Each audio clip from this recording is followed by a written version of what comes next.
How is everyone tonight? Jennifer rubbed her hands together, looking at those seated around the table. The chandelier hanging in the center of the room had been dimmed enough for candles to highlight a bust of a suited man that thrust from the tabletop like a miniature Easter Island moai. Bowls and platters of food were centered along the table with flowers. A bucket of ice with beer set towards each end. The food had just been brought out and steamrolled into the air towards a white and gold banner that said Happy Third Anniversary over their heads. Ava flicked a pill into her mouth and washed it down with a glass of red wine. Terrible. I have a headache and I'm dizzy. Uncombed hair hung over one side of her face, and a random ponytail stuck out from the opposite side of her head.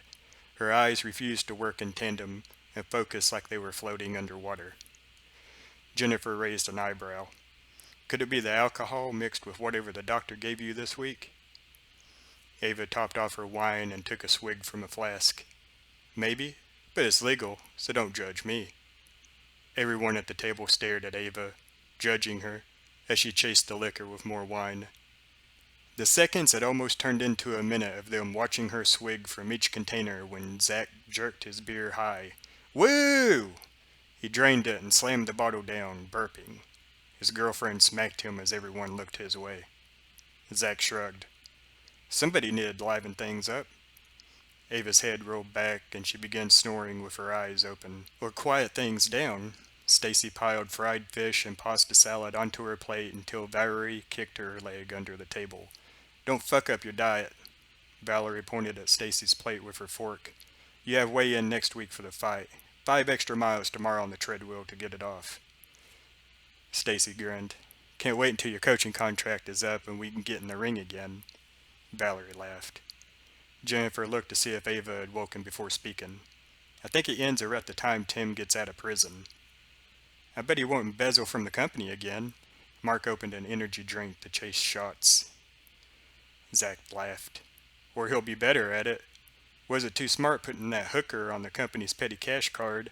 He didn't even get laid and the cops had the credit card information within an hour.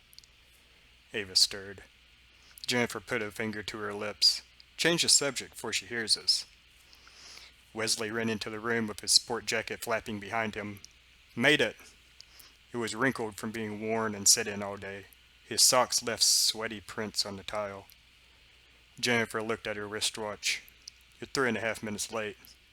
God damn it. Jennifer blew him a kiss. Love you anyway. Wesley took his jacket off and hung it on the back of a chair before he sat down, pushing his sleeves up. He kissed Jennifer on the cheek before he took a beer from the closest bucket of ice. He popped it open, took a long drink, and started to fill his plate. Ava opened her eyes and looked at Wesley like a living bobblehead. Oh, you're here. She flopped her head back without another word. Zack laughed. Good luck with that one. Mark's girlfriend looked around at everyone. What the hell is her problem? Jennifer shrugged. She blames me for taking the good one. Wesley nudged her in the ribs. You did. Jennifer rolled her eyes and took a drink of wine, glancing around the table. Don't listen to that bullshitter. This is what happened.